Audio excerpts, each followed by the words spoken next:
ये जो आप फर्टिलाइज़र देख रहे हैं ना हमारे प्लांट्स के लिए इतना फ़ायदेमंद है ना, इसका यूज़ अगर आप अपने प्लांट्स पर कर लेते हैं तो आपका जो प्लांट है ना फूल और कलियों से भर जाएगा। हेलो फ्रेंड्स, अगर आपके प्लांट्स में फूल और कलियाँ बिल्कुल नहीं निकल रहे हैं, कलियाँ आने के बाद सूख रही है, फूल बिल्कुल नहीं आ रहे हैं, आपका प्लांट जो है ना बिल्कुल ग्रोथ नहीं कर रहा है, कलियाँ बिल्कुल नहीं निकल रही है, तो इस खाद का यूज़ अगर आप अपने प्लांट्स पर कर लेते हैं ना, तो आपका जो प्लांट है ना फूल और कलियों से भर जाएगा।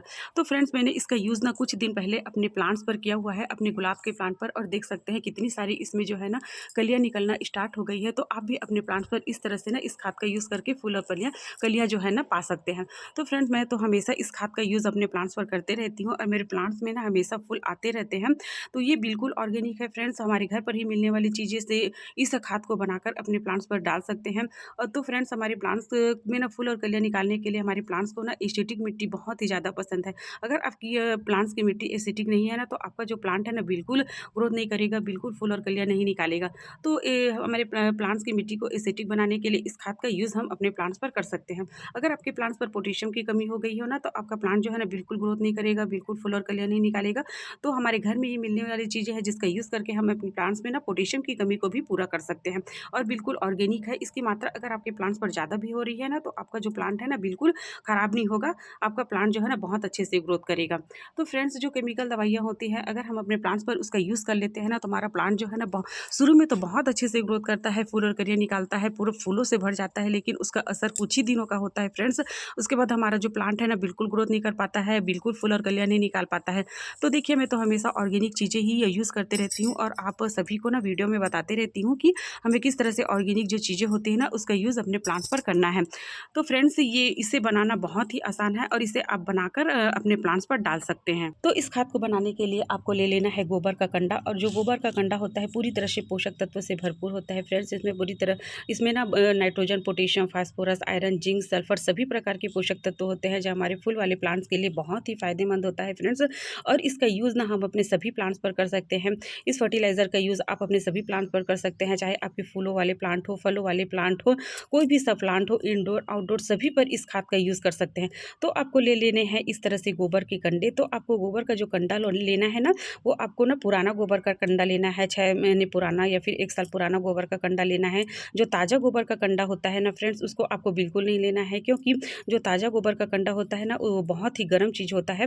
वो आपके प्लांट्स को नुकसान भी पहुँचा सकता है, या फिर आपके प्लांट्स को जला भी सकता है। तो इस तरह से जो पुराना गोबर का कंडा होता है ना, उसको आपको ले लेना है, और ये पूरी तरह से पोषक तत्वों से भरपूर होता है। इसका यूज़ अगर आप अपने प्लांट्स पर कर लेते हैं ना, तो आपको दूसरा खाद डालने की बिल्कुल ज़रूरत नहीं पड़ेगी। तो आपको लेना है गोबर का कंडा। तो इस खाद को बनाने के लिए इस तरह से इसके छोटे-छोटे पीसेस कर लेने हैं। और दूसरा खाद है, ये देखिए फ्रेंड्स, ये है केले का छिलका। मैंने केले के छिलके को इस तरह से ना सुखा कर रखा हुआ है। आप भी ना इस तरह से सुखाकर स्टोर करके इसे बहुत दिनों तक रख सकते हैं। तो फ्रेंड्स, जब भी हमारे घर में केला आता है ना, तो मैं केले के छिलके को बिल्कुल नहीं फेंकती हूँ, इस तरह से ना स्टोर करके रख लेती हूँ, क्योंकि इसमें पोटेशियम की बहुत अधिक मात्रा होती है, जो हमारे फूल वाले प्लांट के लिए ना बहुत ही फायदेमंद होता है। तो ये 2 केले के छिलके हैं। तो इस तरह से ना आपको भी केले के छिलके को बिल्कुल नहीं फेंकना है, उसे सुखाकर स्टोर करके रख लेना है। तो आपके पास अगर ताज़े केले के छिलके हैं ना, उसका भी यूज़ आप अपने प्लांट्स पर कर सकते हैं। मैंने सूखे केले के छिलके लिए हैं, आप ताज़े केले के छिलके भी ले सकते हैं। और तीसरा खाद है, आप देख सकते हैं, ये है चाय की पत्ती। ये धुला हुआ चाय का पत्ती है, आप भी धुला हुआ चाय का पत्ती ले सकते हैं। जैसे चाय बनाने के बाद जो चाय की पत्ती होती है ना, जिसे हम फेंक देते हैं, उसको आपको फेंकना नहीं है, उसको अच्छे से सुखाकर धूप में अच्छे से उसको सुखा लेना है। उसके बाद ना उसका यूज़ अपने प्लांट्स पर करना है।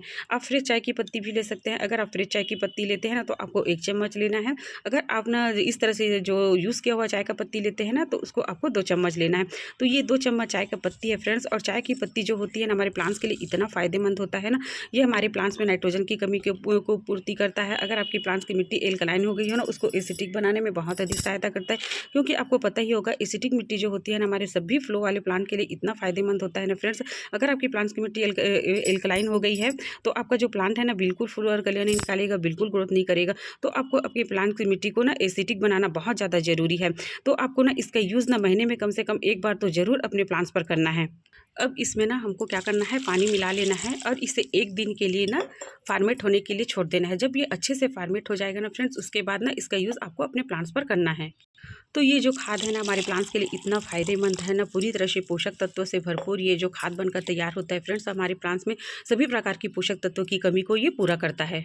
तो फ्रेंड्स 1 दिन के बाद आपको क्या करना है, इसको छान लेना है और छानने के बाद इसमें नॉर्मल पानी मिला लेना है। उसके बाद ही ना इसका यूज़ आपको अपने प्लांट्स पर करना है। तो देखिए इस तरह से मैंने इसको छान लिया है और छानने के बाद जो है ना इसमें नॉर्मल पानी मिलाया हुआ है। मैंने इसे पहले से बना कर रखा हुआ है फ्रेंड्स, और मैं तो हमेशा जो है ना इसका यूज़ अपने प्लांट्स पर करते रहती हूँ। जैसे आपका फर्टिलाइज़र 1 गिलास है ना, तो उसमें आपको ना नॉर्मल 1 गिलास पानी और मिला लेना है। उसके बाद ना उसका यूज़ ना आपको अपने प्लांट्स पर करना है। तो फ्रेंड्स ये जो फर्टिलाइज़र बनकर तैयार हुआ है हमारे प्लांट्स के लिए इतना फ़ायदेमंद है ना, इसका यूज़ ना आप महीने में 2 बार अपने प्लांट्स पर कर सकते हैं। इसके यूज़ करने से आपका जो प्लांट है ना फूल और कलियों से भर जाएगा। तो देखिए इस तरह से अच्छे से मिट्टी की गुड़ाई कर लेना है, और गुड़ाई करने के बहुत सारे फ़ायदे हैं फ्रेंड्स, आपको पता ही होगा। और हमेशा ना कोई भी सा खाद या लिक्विड अपने प्लांट्स को देते हैं ना, तो गुड़ाई करने के बाद ही देना चाहिए, या फिर 1 दिन पहले ना इस तरह से आप गुड़ाई कर कर रख लें। उसके बाद ना कोई भी सा खाद या लिक्विड अपने प्लांट्स को दें। गुड़ाई करने से जो कोई भी सा खाद लिक्विड अपने प्लांट्स को देंगे ना, तो जल्दी से हमारे प्लांट्स की जड़ों को मिल जाता है। तो देखिए इस तरह से गुड़ाई कर लेना है। उसके बाद ना इसका यूज़ आपको अपने प्लांट्स पर करना है। तो फ्रेंड्स इस खाद का यूज़ करके ज़रूर देखें, इसके फ़ायदे आपके प्लांट्स को ज़रूर होंगे। तो छोटी सी जानकारी आपको अच्छी लगी होगी तो वीडियो को लाइक करना, अगर आप मेरे चैनल में नए हैं तो सब्सक्राइब ज़रूर करना। Thank you friend.